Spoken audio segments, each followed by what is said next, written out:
Vamos ler a nossa Bíblia, a Palavra de Deus, no livro de Esdras, no capítulo 8, dos versos 21 ao verso 23. Esdras, capítulo 8, do versículo 21 ao 23. Eu gostaria de trazer uma contribuição à sua espiritualidade, à sua jornada espiritual, olhando para esse texto, e eu queria falar um pouco sobre cuidando da prática devocional. Quero refletir com você sobre a importância da devoção cristã. Esdras capítulo 8, o verso 21 a 23, assim diz a palavra do Senhor. Então apregoei ali um jejum junto ao rio Ava, para nos humilharmos perante o nosso Deus, para lhe pedirmos jornada feliz para nós, para os nossos filhos e para tudo o que era nosso. Porque tive vergonha de pedir ao rei exército e cavaleiros para nos defenderem do inimigo no caminho, porquanto já lhe havia dito: a boa mão do nosso Deus é sobre todos os que o buscam para o bem deles. Mas a sua força e a sua ira contra todos os que o abandonam. Nós, pois, jejuamos e pedimos isto ao nosso Deus, e ele nos atendeu. O livro de Esdras, ele é composto junto com o livro de Neemias. Na Bíblia hebraica, ambos estão como um só livro, porque ambos tratam não apenas do mesmo período histórico, mas, sobretudo, dos mesmos processos. Esdras era escriba, contemporâneo de Neemias, e ele viveu na Babilônia, e ele foi chamado, foi escolhido para, juntamente com Zorobabel e Neemias, conduzir um processo de recondução do povo de Israel da Babilônia para Jerusalém. Eles tinham um grande desafio de reconstruir a cidade, reconstruir os templos, reconstruir os muros, protegendo dos vizinhos, e também de fazer uma longa viagem de volta, uma difícil viagem, uma espinhosa viagem, conduzindo as famílias israelitas, aquelas que quisessem voltar para Jerusalém. Esdras é tido como um reformador espiritual.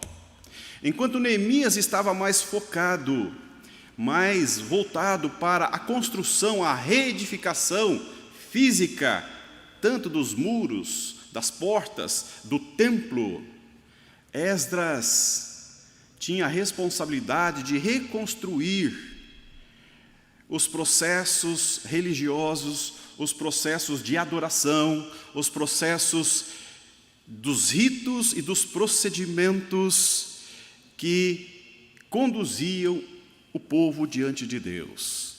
Ele estava restaurando a adoração a Deus, não apenas nas estruturas físicas, mas sobretudo no coração do povo de Israel.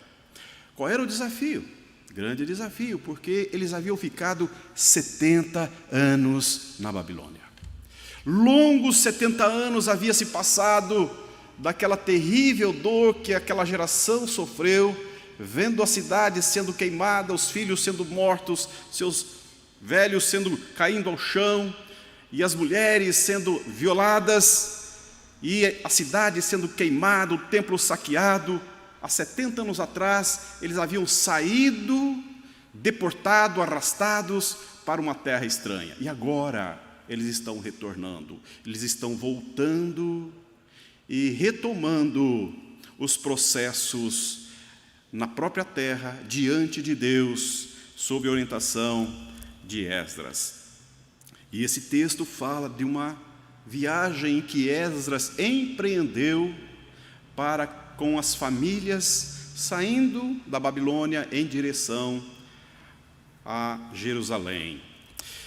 E aqui há uma preocupação, há um cuidado, há um anseio, há um desejo manifesto no coração de Esdras. Qual era o desejo? Chegar bem, conduzir o povo até Jerusalém, de modo que ele possa, como ele diz aqui, ter uma jornada feliz. Esdras, como um escriba, era um profundo conhecedor da lei de Deus. Era um homem apegado, filho de um sumo sacerdote, era um homem apegado, que tinha uma habilidade com as letras, com os registros da fé judaica. Era um homem que fazia cópias da lei, que ocupava-se de preservar os escritos bíblicos. Muito mais do que isso se vê no caráter desse homem, na ocupação do coração desse homem, um cuidado também com a sua devoção, com os processos de adoração, com os ritos de purificação. É um homem de Deus no meio do povo, voltando para casa. E nesse tempo, nessa saída, ele já está no meio do caminho, ele propõe um exercício espiritual, ele propõe uma atividade espiritual, ele propõe uma parada, ele propõe que naquele momento haja um tempo para buscar o Senhor. Meu irmão, minha irmã, o que é uma jornada? A você e a mim. Jornada pode ser a construção de uma família, a manutenção de um casamento, a educação de um filho, a educação de uma filha. É uma grande jornada, esse empreendimento que nós nos propomos a construir família. Quando nós nos damos em casamento e nós acolhemos em casamento o cônjuge, nós estamos assumindo uma grande jornada, e todos nós queremos que essa jornada seja exitosa.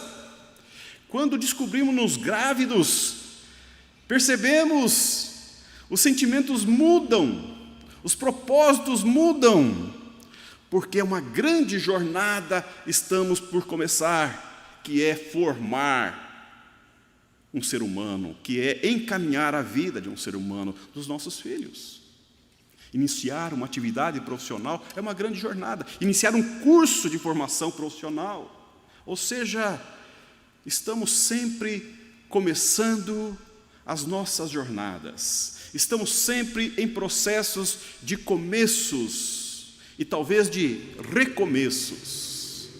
Fato é que na nossa cultura,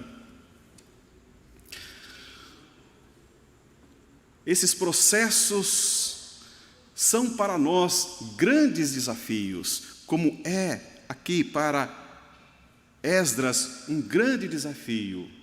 E ele então se submeteu aquele povo a quem ele liderava para parar, para buscar, para exercer uma atividade espiritual para buscar a face de Deus.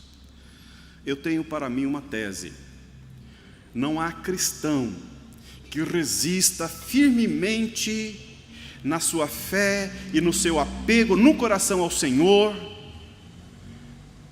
ficando uma semana sem ler a Bíblia, sem fazer uma oração. Não há.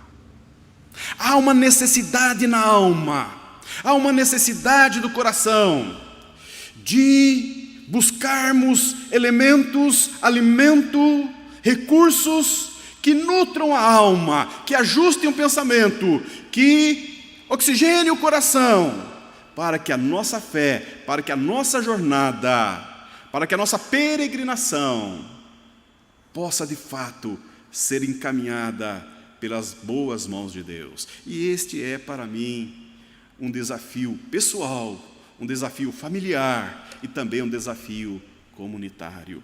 Por isso, nessa noite eu quero falar com você, olhando para esse texto, sobre 3 valores, 3 recursos que nós encontramos na prática devocional. Eu sei que hoje é um grande desafio a você e a mim, na nossa atividade diária, separar tempo para ler a Bíblia. Separar tempo para ler a Bíblia, orar e nela meditar. É um grande desafio. É um grande desafio para a sua agenda, como é um grande desafio para a minha agenda, sendo eu pastor.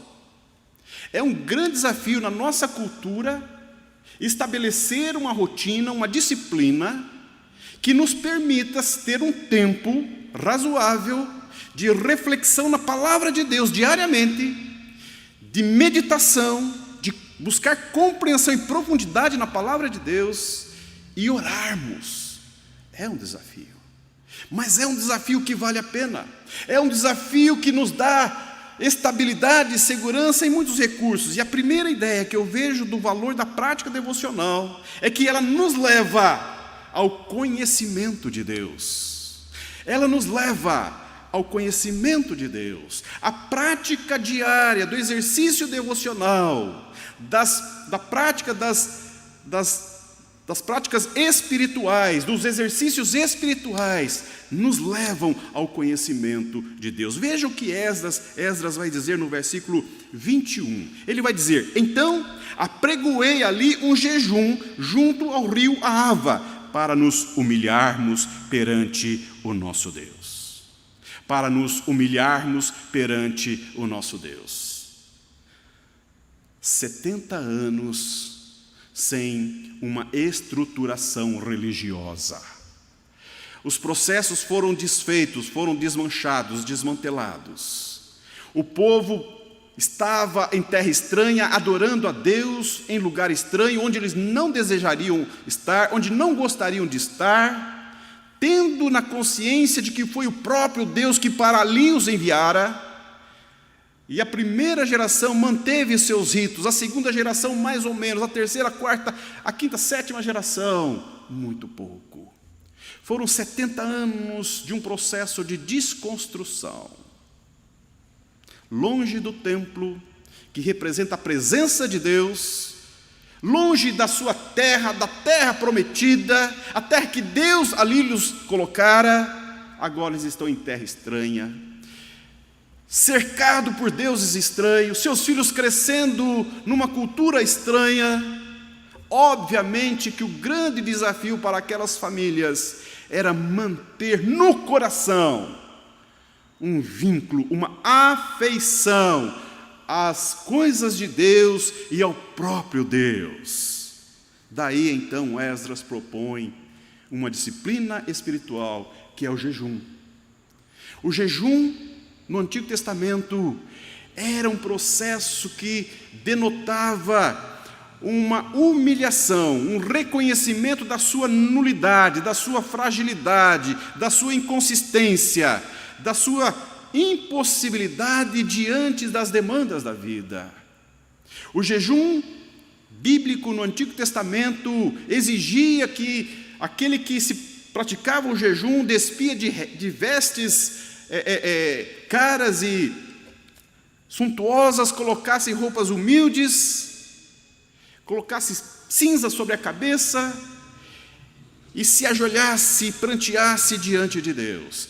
Esdras está olhando para aquela geração, ele está olhando para aquelas famílias, ele está olhando para aqueles pais, ele está olhando para aquelas mães, ele está olhando para os seus meninos que estão ali junto dele, e ele está dizendo: é necessário que eles comecem, que eles aprendam a resgatar os valores que nos colocam diante do Deus a quem chamamos de nosso Senhor. Havia uma preocupação no coração deste homem, de levar o povo a um quebrantamento, a uma busca e a um conhecimento profundo de Deus. Ô meu irmão, ô minha irmã, eu tenho para mim que hoje nós precisamos resgatar esses processos diários na nossa vida, dentro da nossa casa, para que não percamos de vista, para que não permitamos que as nossas futuras gerações percam de vista a ideia de uma relação profunda, de um conhecimento mais profundo da pessoa e do caráter de Deus. Esta geração estava no coração distanciada de Deus. Esdras, ocupando-se disto, pensando na longa jornada, nos perigos da jornada, nos desafios que aquelas famílias haveriam de enfrentar na jornada e em lá chegando, ele propõe o jejum, quebrantamento.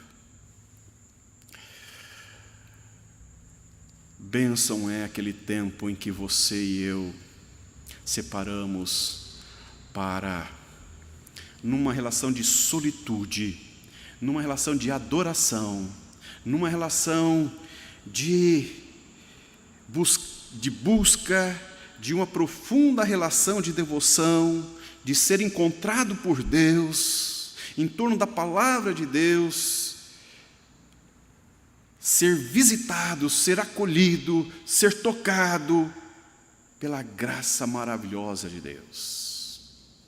Que tempo abençoado é este, quando nós temos a bênção, o privilégio, a oportunidade, a disciplina de separarmos um tempo da nossa vida diária para voltarmos os nossos olhos para a Bíblia, para voltarmos o nosso coração para o Deus da palavra, para abrirmos o peito, para escancararmos a alma, para fazer extravasar o pus da alma, para fazer lançar diante do Deus que nos vê e nos conhece, e traduzir em palavras os sentimentos, as emoções, as angústias, as ansiedades, diante do Deus que nos vê e nos conhece.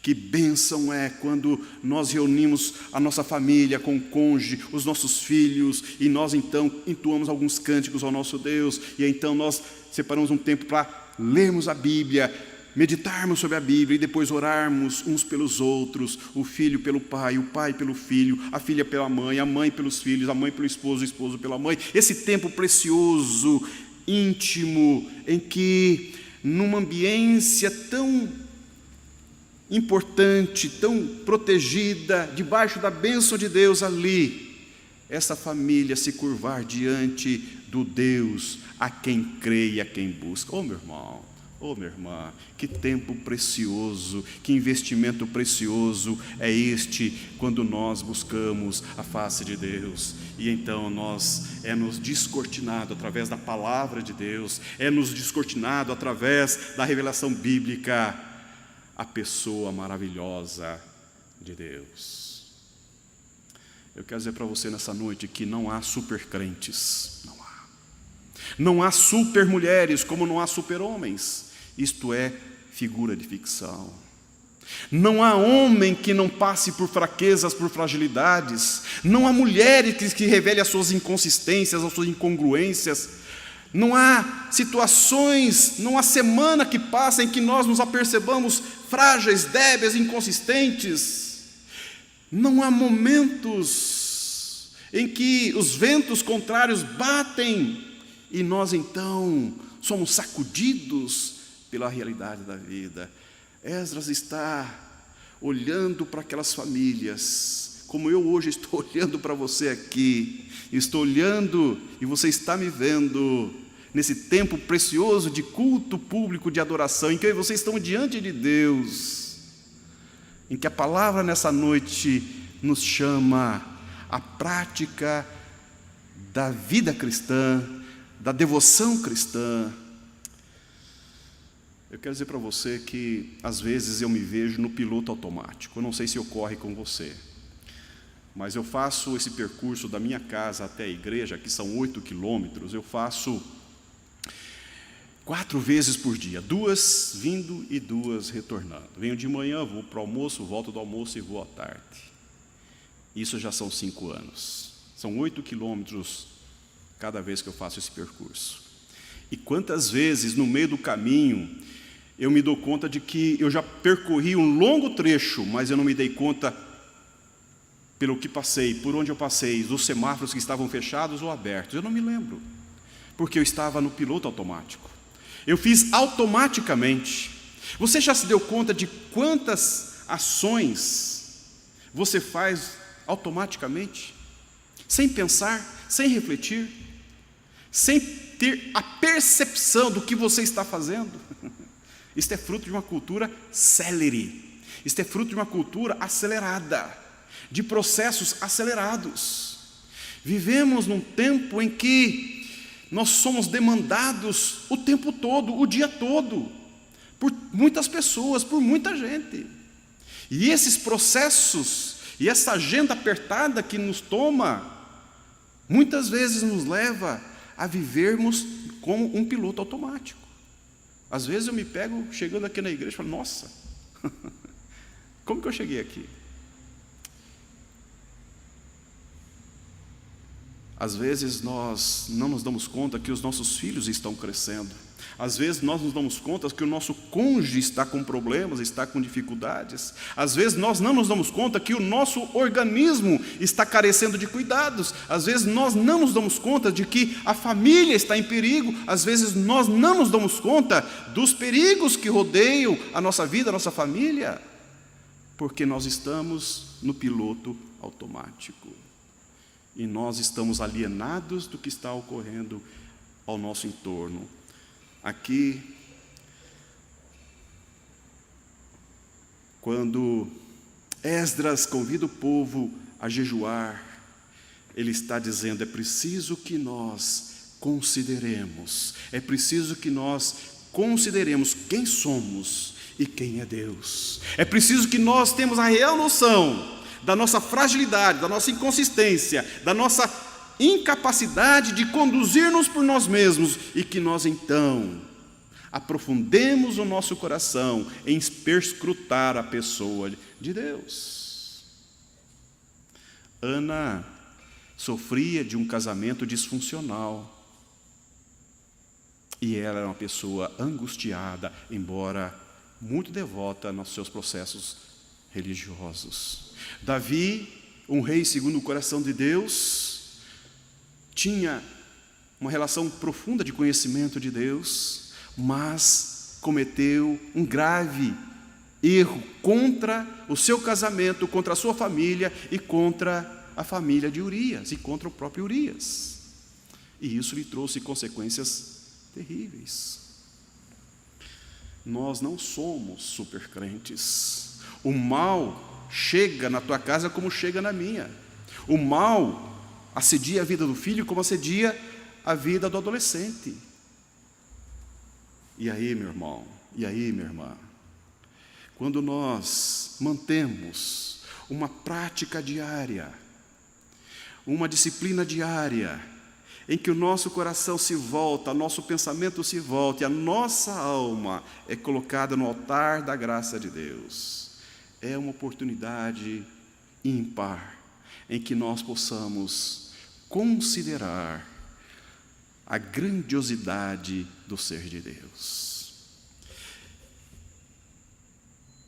Em segundo lugar, a prática devocional ajusta os anseios humanos com os propósitos divinos. A prática devocional ajusta os anseios humanos com os propósitos divinos. Veja o versículo 21, o propósito do jejum. Para lhe pedirmos jornada feliz para nós, para os nossos filhos e para tudo o que é nosso. Esdras, nesse exercício do jejum, ele disse, vamos nos humilhar diante de Deus e vamos ajustar a nossa agenda com a agenda de Deus. Vamos ajustar os nossos desejos, os nossos anseios, a nossa agenda, a nossa necessidade, a nossa vontade com os desígnios e os processos de Deus para conosco. Isto se dá quando no dia a dia, numa relação pessoal, numa relação familiar, nós nutrimos e nós apresentamos diante de Deus os anseios, as necessidades, as lutas, as crises e as dificuldades diante de Deus. Esdras sabia que Deus haveria de estar com eles, e ele disse isso ao rei. E agora, quando ele disse isso ao rei, ele não pediu guardas, ele não pediu o exército como apoio para esta jornada, porque ele confiava na boa mão do Senhor. Por isso, então, ele pede para que as famílias se coloquem neste exercício espiritual. Jesus vai ensinar os seus discípulos a orar, dizendo: Pai nosso, que estás nos céus, santificado seja o teu nome, venha o teu reino. Ou seja, Jesus vai ensinar os discípulos a nutrirem, a manterem uma relação de pessoalidade com Deus na figura paterna. Jesus vai dizer aos seus discípulos que eles deveriam orar a Deus como um Pai, um Deus Pai, e que o nome dele fosse honrado, que o nome dele fosse santificado na vida daqueles que o buscam, na vida daqueles que o oram. E as necessidades diárias deveriam ser colocadas diariamente diante de Deus. Jesus ensinou os seus discípulos a orar nessa relação de dependência, de carência, reconhecendo a Deus como Pai. Meu irmão, minha irmã, eu não sei você, mas há uma necessidade de nós, como cristãos, ensinarmos aos nossos filhos, ajustarmos a agenda da nossa esposa com a agenda da família, com a sua agenda, para que aqueles anseios da família sejam considerados em oração diante de Deus. Vivemos um tempo em que a família está perdida dentro de casa. Vivemos um tempo em que os pais mantêm os filhos em casa, mas muitos pais estão alienados da realidade do coração dos filhos. Vivemos um tempo em que os casais estão dormindo juntos na mesma cama, mas no coração distanciados. Vivemos um tempo de uma disfunção familiar, e isto afeta profundamente a relação espiritual, a relação com Deus. E nessa noite eu quero convidar você a considerar esses sintomas de doença, esses sintomas que são sinais de enfermidade nos relacionamentos, que são sinais de debilidade, que precisam ser colocados e ajustados diante de Deus. Esdras conhecia o coração daquelas famílias, eles tinham propósitos, eles tinham desafios enormes chegando a Jerusalém. E se você ler o capítulo 8 de Neemias, a primeira coisa que eles vão fazer é um grande ajuntamento. Eles vão fazer um grande ajuntamento para ter um culto que vai durar o dia todo. E vai haver um tempo de grande pranto, de júbilo, de intensa alegria, porque finalmente eles estão na terra prometida novamente, olhando para Deus, na terra que o Senhor lhes colocara, no templo de Jerusalém. Mas até chegar lá, pequenos passos foram dados. Eu não sei, meu irmão, como estão os processos de construção, de formação espiritual dentro de casa, mas eu queria desafiar você, papai, eu queria desafiar você, mamãe, a retomar, a assumir a responsabilidade que atua, papai, como sacerdote do lar, a chamar os filhos, a chamar a esposa e a voltar, separar um tempo semanal, se possível diário, para orar ao Senhor. Nesse tempo abençoado em que você coloca a sua família diante de Deus e seus filhos possam falar dos seus anseios, das suas lutas, das suas dificuldades, das suas crises, dos seus anseios. Meu irmão, nós somos povo de Deus e é próprio do povo de Deus envolver as questões pessoais e familiares diante de Deus. Isso não deve causar estranheza aos nossos filhos, isso não deve causar estranheza. Isso deve ser uma prática comum, isso deve ser uma prática diária, isso deve ser um recurso que eu e você devemos sempre acessar para que haja uma proteção nos nossos processos de adoração diante de Deus. E em terceiro e último lugar, a prática devocional favorece reconhecer a presença protetora de Deus. A prática devocional diária favorece reconhecer a presença protetora de Deus. Veja o que está escrito no final, na frase final do versículo 23. Nós, pois, jejuamos e pedimos isto ao nosso Deus, e Ele nos atendeu. Deixa-me ler com você um outro texto que vai nos ajudar a entender esse texto. Em Deuteronômio capítulo 30, quando Moisés, sabendo que ele não vai adentrar a terra prometida, ele então passa a dar orientações para o povo que vai seguir para a terra prometida.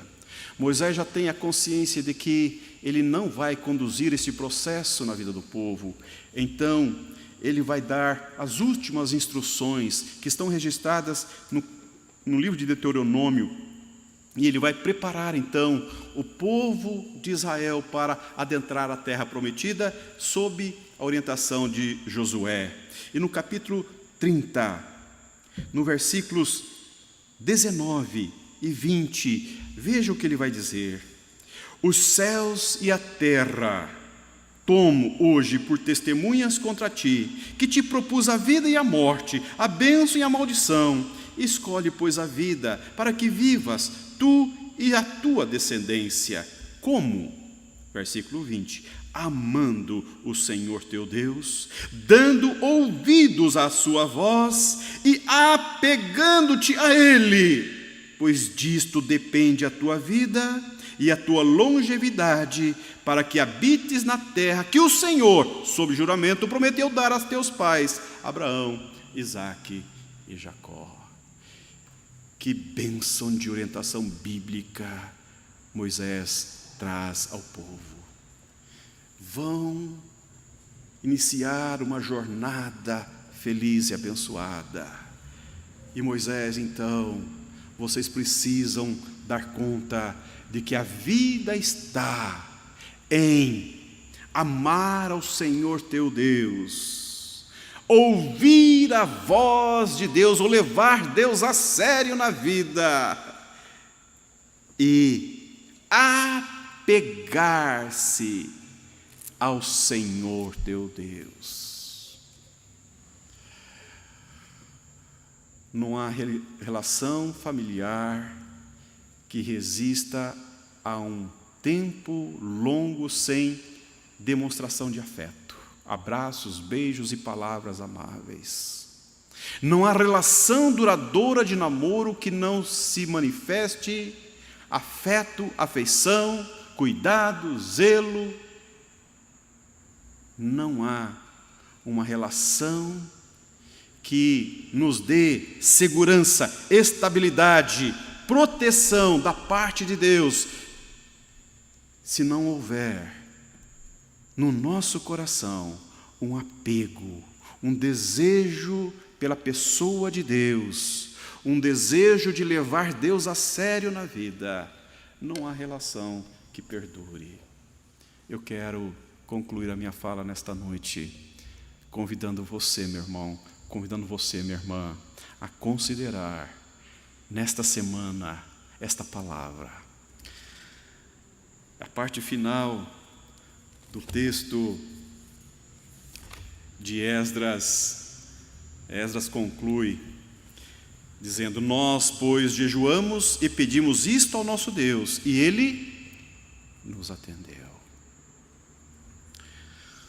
esta semana estivemos orando por 2 semanas por um dos nossos presbíteros que passou por um procedimento cirúrgico grave nas vésperas do Natal e após esse procedimento cirúrgico realizou diversos exames com suspeitas bem agudas. E nós o acompanhamos através de oração, de conversas ao telefone, claro, sem poder nos ver. E esta semana saiu o resultado bem favorável.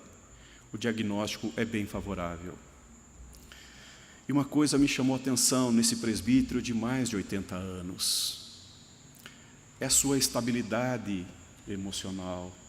É a sua segurança, a sua firmeza, a sua viva esperança, pronto para enfrentar talvez um difícil tratamento já nessa fase da vida. Isso me faz pensar numa relação, numa construção de vida de longa data que esse presbítero tem na sua relação de fé. Ano passado, nós ganhamos, acho que é essa toalha, de presente quando a igreja completou mais um ano de vida. Uma irmã da SAF, em tempos de pandemia, também com mais de 80 anos, gastou 6,5 kg, 13 novelos de linha, ela desmanchou para confeccionar essa toalha para a igreja. Na sua simplicidade, na sua tranquilidade, enquanto tantos estavam apavorados, entristecidos, amargurados, angustiados porque estavam de quarentena, de quinentena, a nossa irmã estava adorando, honrando, glorificando, servindo a Deus com as suas mãos habilidosas, tecendo e construindo algo para a glorificação do nome de Deus, de presente para a igreja. Oh, meu irmão, oh, minha irmã.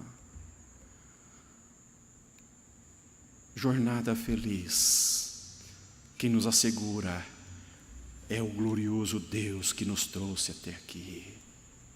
Considere, pois, pessoalmente, na sua relação familiar, separar um tempo para construir, edificar, ajustar o foco da tua vida, da tua família, erigindo altares ao Deus da tua vida e da tua família, dentro de casa, na tua agenda diária.